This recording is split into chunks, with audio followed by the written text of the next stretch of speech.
हमारे हिंदू धर्म में त्योहारों में प्रमुख त्योहार होली, दीपावली और रक्षाबंधन इत्यादि आते हैं और रक्षाबंधन है भी। लेकिन क्या हम इसके इतिहास को जानते हैं? हमारा कोई भी पर्व है, चाहे वो होली हो, दीपावली हो, नाग पंचमी हो या वसंत पंचमी हो, कोई भी त्योहार हो, सब के पीछे एक विज्ञान छुपा है और सब के पीछे एक इतिहास छुपा है। और रक्षाबंधन के पीछे भी एक ऐसा महान इतिहास है जो मैं आपको बताने जा रही हूँ। रक्षाबंधन की शुरुआत कहाँ से हुई? आप सभी सुने ही होंगे राजा बलि की कथा, जो कि शिशु श्रीमद् भागवत कथा में वर्णित है और अन्य जगहों पर भी इनका वर्णन मिलता है। तो बलि का पूरे पृथ्वी पर साम्राज्य हो गया था, स्वर्ग तक को राजा बलि ने जीत लिया था, जिससे सारे देवता बड़े ही उदास होकर भगवान नारायण के समक्ष पहुँचे कि हे प्रभु, राजा बलि ने तो सारे संसार को जीत लिया है और आप कृपा करके हमारे राज्य को वापस दिलाए। भगवान ने कहा ठीक है, और वो आदित्य और कश्यप जी के पुत्र वामन रूप में आए। भगवान वामन छोटी से अवस्था के हैं और उनका जो कद है वो भी 52 अंगुल का ही है और सुंदर सा छत्र धारण कर कर अपना कमंडलू लेकर वो राजा बलि के यज्ञशाला में पहुँचे, जहाँ राजा बलि 100वां अश्वमेध यज्ञ करने जा रहे थे। वामन भगवान ने राजा बलि की यज्ञशाला के बाहर से पुकारा कि राजन, मुझे कुछ चाहिए।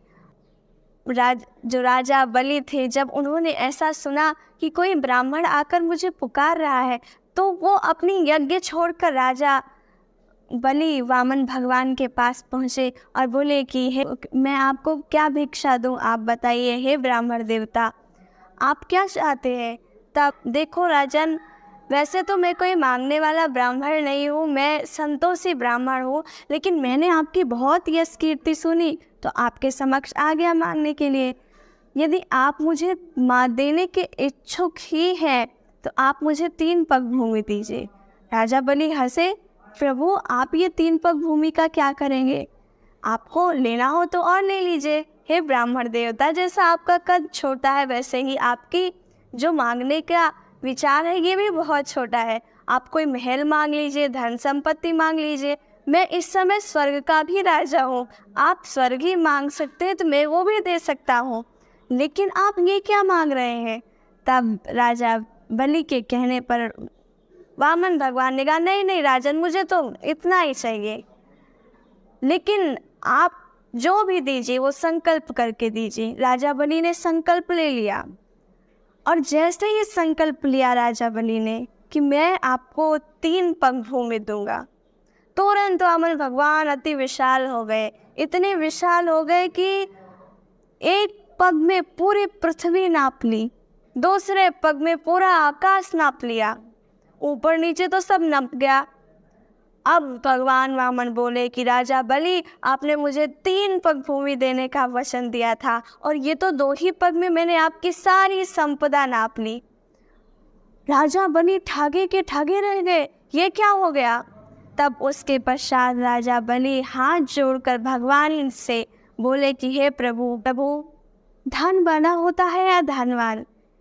यदि धनवान बड़ा होता है तो मैं अभी भी नहीं नापा गया हूँ। प्रभु, आपने मेरी संपत्ति नापी है, लेकिन आपने मुझे नहीं नापा है, और व्यक्ति का खुद पर अधिकार होता है, और आप मुझे नापिए।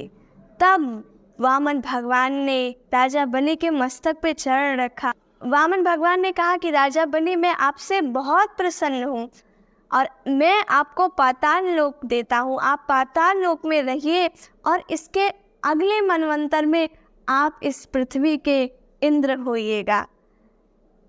तब वामन भगवान ने कहा कि राजा बलि, तुम्हें और कोई इच्छा हो मांगने की तो मांग सकते हो।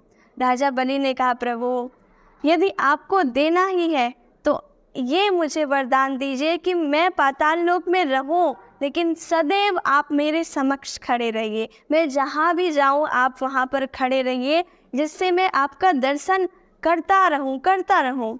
भगवान वामन मान गए और राजा बलि के यहाँ पर चल दिए। अच्छा, इधर बैकुंठ में से भगवान तो आ गए थे, उधर लक्ष्मी जी बड़ी देर से प्रतीक्षा कर रही है। 1 2 3 4 कई दिन बीत गए। तब लक्ष्मी जी को पता चला कि यहाँ नारायण तो राजा बलि के यहाँ पहरेदारी पे खड़े हैं, और वो जहाँ जहाँ राजा बलि जाते हैं उनके समक्ष रहते हैं प्रभु। तब लक्ष्मी जी एक छोटी सी कन्या का रूप बनाकर राजा बलि के यहाँ पर आई और रोने लगी। राजा बलि ने पूछा कि हे बहन, तुम क्यों रो रही हो? तब राजा बलि से माता लक्ष्मी बोली कि देखो, सबके भैया हैं और मेरे भैया नहीं है। मैं अपने भैया के लिए एक रक्षा सूत्र लाई थी, अगर कोई मेरा भाई होता मैं उसको बांधती, लेकिन भगवान ने तो मुझे भाई ही नहीं दिया। तब राजा बलि ने कहा कि तुम रो मत और मुझे ये रक्षा सूत्र बांध दो। तब लक्ष्मी माता, जो छोटी सी कन्या बनी हुई थी, उन्होंने राजा बलि को वो रक्षा सूत्र बांधा। राजा बलि ने प्रसन्न होकर कहा कि बहन, तुमको जो कुछ चाहिए वो मुझसे मांगो। तब राजा बलि से लक्ष्मी जी ने कहा कि भाई, यदि आप मुझे देना चाहते हो तो वही पहरेदार दो मुझे जो आपके समक्ष सदैव खड़ा रहता है, वही भगवान विष्णु हमें चाहिए। तब राजा बलि समझ गए ये कोई और नहीं, स्वयं लक्ष्मी जी हैं, और राजा बलि ने भगवान विष्णु को दे दिया। तो इस प्रकार से रक्षाबंधन बनाने का उस दिन से यह परंपरा प्रारंभ हुई। और एक कथा और आती है, जब भगवान श्री कृष्ण ने शिशुपाल का वध किया, तो जिस चक्र से शिशुपाल का वध किया, उस चक्र के कारण उनकी उंगली में थोड़ा सा चोट लग गई।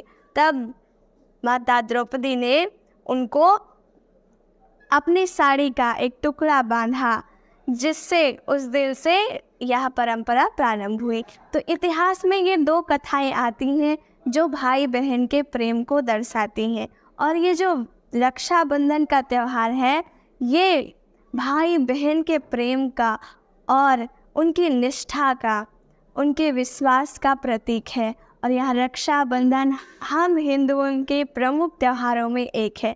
तो आप सभी को रक्षाबंधन की हार्दिक शुभकामनाएं।